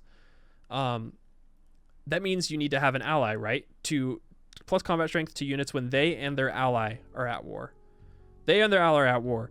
If you are going early game domination with war carts, which is what the game suggests you to do because you have war carts right off the bat, you're not going to have allies for the rest of the game. You're not going to have, like, no one's going to go be your ally when you're killing people with war carts, right? Like, the only person that really will is, like, Cyrus, because you're declaring surprise wars and he loves that. So if you're playing as Gilgamesh, you're not going to have any allies, which means your added combat strength is useless because you're not going to have an ally. And plus you're never going to get a military alliance. And so that just, yeah, maybe Alex. And so it just feels like it's like the same problem that Byzantine gets, right? Where if Byzantine doesn't get a religion, they're kind of useless, although their kit encourages them and, like, it really helps them to get a religion. With this, you have war carts that are really, really good early on, and then there's nothing else. There's nothing else that's going to supplement this new change. So yeah, I agree with that. Like, it makes them really great for co-op. It makes them great to have as an ally for multiplayer, but it doesn't make him better to play as him, which I think was the whole point of this patch. So this is the only thing, like I said, 99% of the rest of this patch is great. This is the only thing that I can critique and say that I think is probably the only fault, is because, and I know Carl touched on it earlier, that it was either this or his unique unit, right? And so yeah, exactly. You can't get alliances early enough for war carts to matter, and that's the point, right? Is that if you're going domination, if you're utilizing his kit, you have war carts, before they even get units that can deal with war carts. I'm sure you guys know, if you're going to war in the ancient era or even classical era, people aren't going to like you. So I think just the way that his kit is worked, I think what I would have liked to see is seeing war carts moved an era up, maybe replacing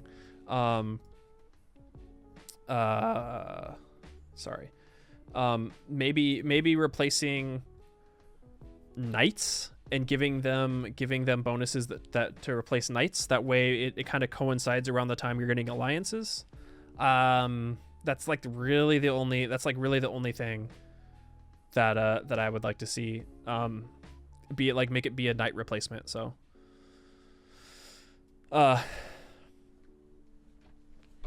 sorry. Okay, let's jump back into this. I mean, I'm not gonna go over the units here, I don't think. The range, like, this stuff, because this is just things that allow these are things that allow the new units to fit in. Samurai being unlocked to feudalism, I like that change. I know some people don't. You're right. Catapult melee increased to 25-35 instead of 23-35 allows the trebuchet to fit in. Anti-cav combat strength increase, right? Like we stated before, all of these increases are on purpose. Courser combat strength increase. This is pretty important, right? Because it allows the units that change from the courser to actually be relevant. This is pretty big here. I mean, we talked about this with Canada though, right? Mounties being able to have extra national park charge and only costing 290 production is probably one of the biggest changes in this entire patch, right? This is probably one of the best changes in the entire patch because you're just going to be spamming national parks. We already touched on that with Canada. So let's see here.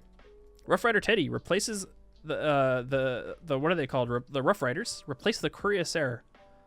Now you can that's really nice. That's a good change. That's a good change. These are all fine. Okay, so we talked about this earlier too. Winged Hussar. I really enjoy this Winged Hussar change. Pre-building into Winged Hussar is fantastic. It gives a nice actual like timing push for Poland. I talked about some of the changes that I wish I saw with Poland. This is a really good one though for them. Right, it pushes them back in the era, but makes them really strong, so it actually gives you a timing to push for them. And then this is just really nice. You can upgrade your Varos into Cuirassiers instead of waiting until you get tanks, so you're not in the atomic era with Varus running around. That was a nice change, man. Hey Pavel, it's okay. The stream was late today, so you're completely fine. This is a really big change too. Sokka Horse Archers giving melee combat strength from 20 to 15, which means they can actually not die immediately, and you can also upgrade them to crossbowmen. So the whole thing that I like about this is that it increases the longevity of or it allows some of your units not to be obsolete so fast, right?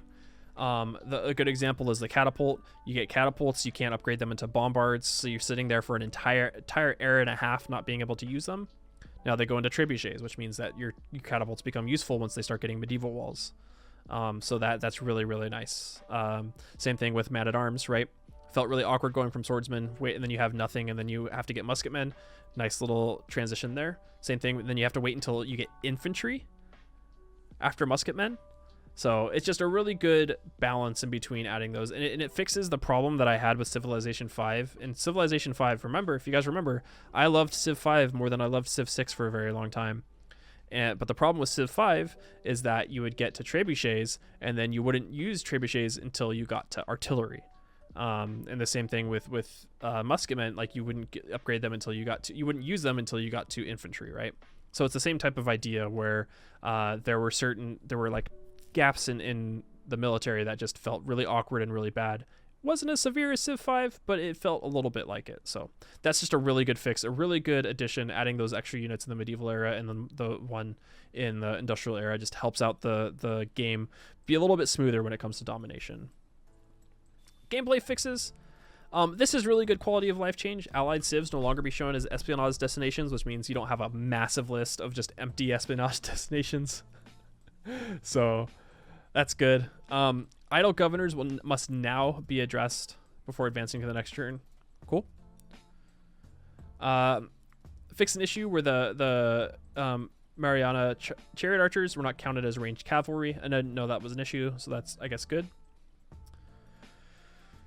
Just a bunch of issues that I guess we don't really... Fix an issue where Emotep's unique ability to not scale with game speed. Wow. I didn't know that actually... That would actually suck.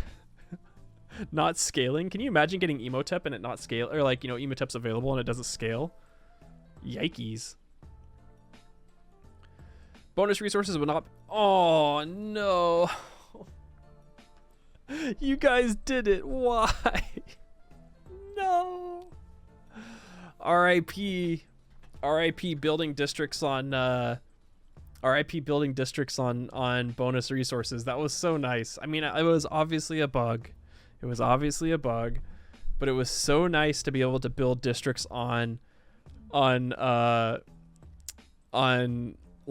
stone, right? And then being able to, I'm gonna chop this stone after I build this district. It was so nice. RIP. It's one of those. It was literally a bug, and it fixed a bug, right? It's exactly what it was. It was a bug, but that's fine. That's fine. And then cultural domination term clarified in culture victory sections of world ranking and Civilopedia. This is a really cool thing that I didn't realize existed. Cultural domination provides ongoing effects. Your international trade routes to foreign cities you culturally dominate provide +4 gold. Spy missions in foreign cities give 50% faster complete, and your citizens exert more loyalty pressure. I did not know that was a thing. I've played 1,500 hours of Civ 6. I had no idea that was a thing. So that's really cool. This is a really cool. I mean, it obviously that obviously happened, right? But that's pretty cool. Red Death. I still haven't played Red Death. Carl's gonna kill me. This was needed. Oh, it's new. Okay, it's now a thing. Oh, well, there you go. Sorry. There you go. All right, Eleanor. Eleanor is that's an Eleanor buff right there. That is a French Eleanor buff. Like right there. Especially this. That's a French Eleanor buff. This was needed. This was needed. I'll say it. I love vampires, but like plus like 20 combat strength vampires ignoring walls, two-shotting cities. That shouldn't have been a thing. So that shouldn't have been a thing. Yeah, Dave, I understand why. I understand why. French Eleanor buff VB denounces the devs. Oh, that's pretty great. I have client. Okay, never mind. Haven't seen that. Here we go. The single most heartbreaking thing in the entire patch. Are you guys ready for it? Are you guys ready for the single most heartbreaking thing in the patch?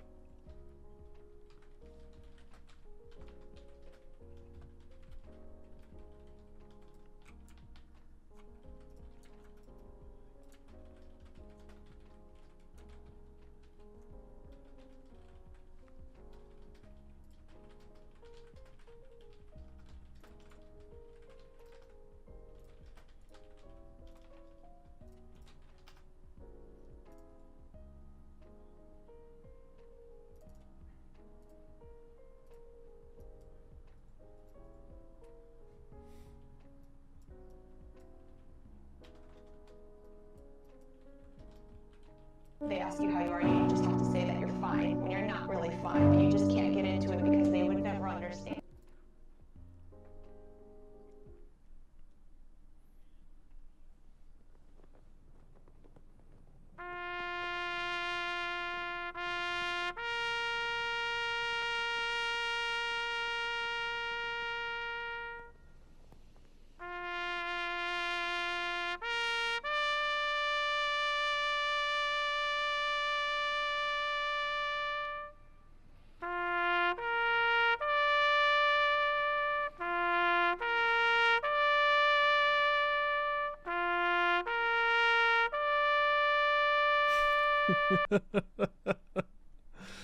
It's fine. It's fine. It's fine. It was needed. That's why I considered her S tier. Right? That's why I considered her S tier. I know that like people like didn't consider her like that was the whole reason, is because she was a double great general. She was a double great general. So she did not need to be that strong. She was, yeah. You did, Carl. Good, Carl. I'm glad you did.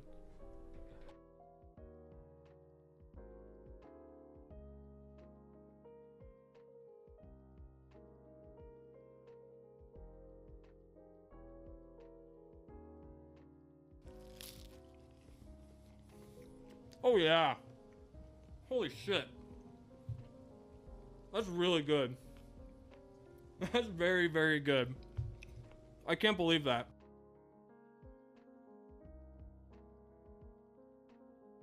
Hey, excuse me, thank you so much for the gift sub. That's very kind. Thank you so much for that. Spam your Gilgas if you got them. Let's go back to 150. I think that's where I was at. Yeah. Okay. Was it at 150? Yeah, I was at 150. Okay. That was it. Himiko. Bye-bye, Himiko. R.I.P. Himiko. That's okay. And also, Sinbad reduced to 200 gold naval raids instead of 300, and 400 instead of 500. Just a small nerf to Sinbad is needed. Sinbad is broken. Limnus, thanks so much for following. Welcome to the stream. Hello. Sinbad was so much gold, right? If you guys remember my Portugal game playthrough, Sinbad literally just allowed us to like go crazy. Monumentality, golden ages for what? So, I have seen this one. Fix an issue where 2 extra heroic relic slots, I think it actually happened in my last game, could appear when you would replace a monument with a heroic relic equipped with an old god obelisk. I think that actually happened in my last game because I didn't get or sorry, like, you know, no, it wasn't the last one, the one before that, the domination game. So, fix an issue where heroes can remain on the map with their lifespan expired. Remember the first time I got Himiko, and I had Himiko for the entire game, the Matthias game. Yeah. This. Why?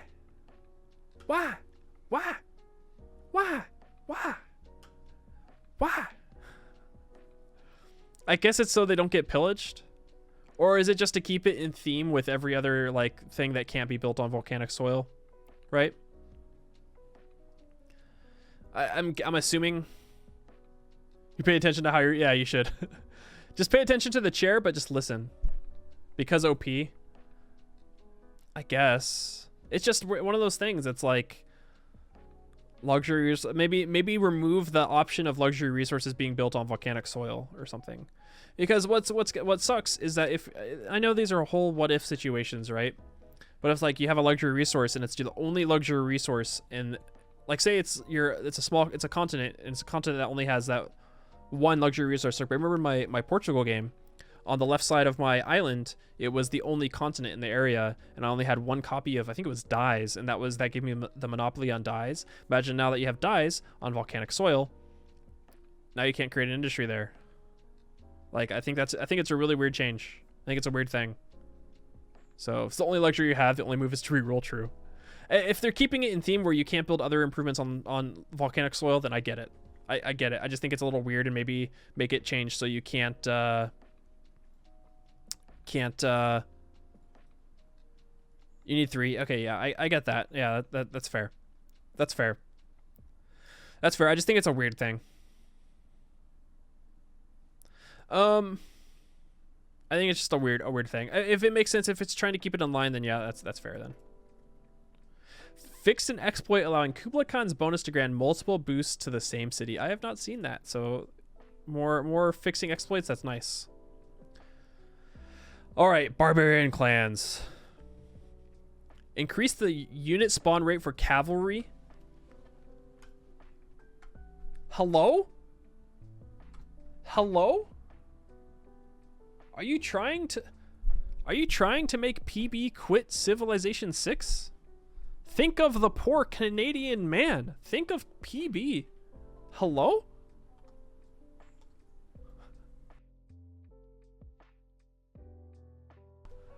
Oh, PB is gonna... The first time Cav Barbarian clans spawn, PB is gonna throw his hat across the entire earth. This is cool. Notification when it converts to a city state. There have been times where you'd only get it on the side over here, right? So that's nice. Limnus, thank you so much for subscribing. That's very kind. Thank you, thank you. She's chewing. Also, who wants to see a Shiba? I haven't shown Shiba all day today. I'm sorry, I apologize. Here you go. She's asleep. She's sleeping. Big Pikachu.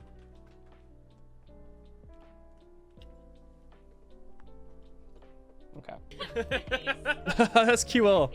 Thank you for subscribing as well. That's very kind of you. Thank you. And thanks for following too. Dang, the subscription into the follow. You're a legend. Carlos Rex, thanks for following as well. Welcome on in. Fixed an issue where coastal raid would not disperse a barb camp. Oh, I haven't seen that. That sucks. Sleepy in the sheets. That's sunny. Fixed an issue hiring would not pick the best. Okay, you know what? This right here. Correct me if I'm wrong, and I complained about this on my Discord. Carl, I don't know if you're here, Carl.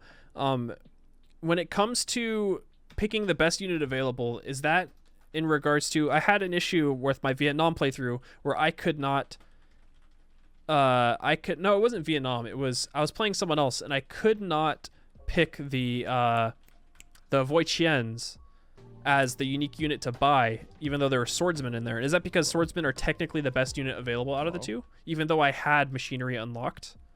I was really confused by that. Yeah, coastal raids disperse barb camps. You can do the same thing with privateers by coastal raiding and stealing civilian units that you can normally steal, e.g. Settlers and builders. So I wonder if that's the issue. I wonder if that was the issue. Because that would happen.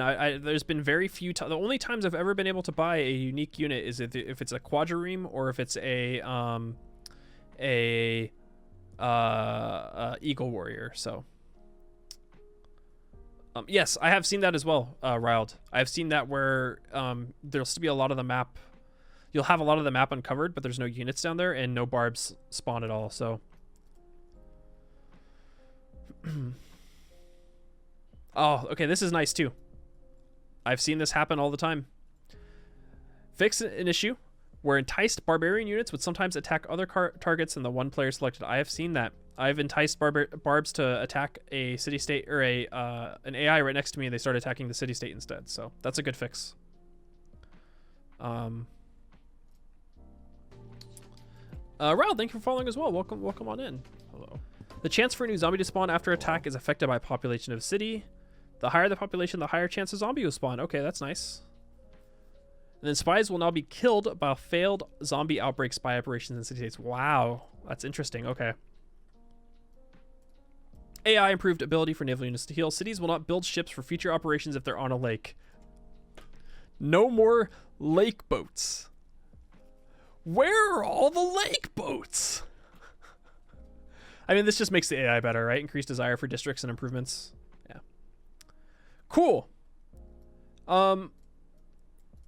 Actually, okay, you know what? Petting the dog was the first best change. This is the second best change. Diplomatic quarter has its own icon. Thank God.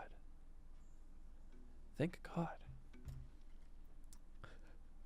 And then the rest of it is just UI stuff, right? UI stuff. Cool. Cool. We got through it. We got through it, everybody. We got through it. I'm impressed with myself. I'm impressed with you guys.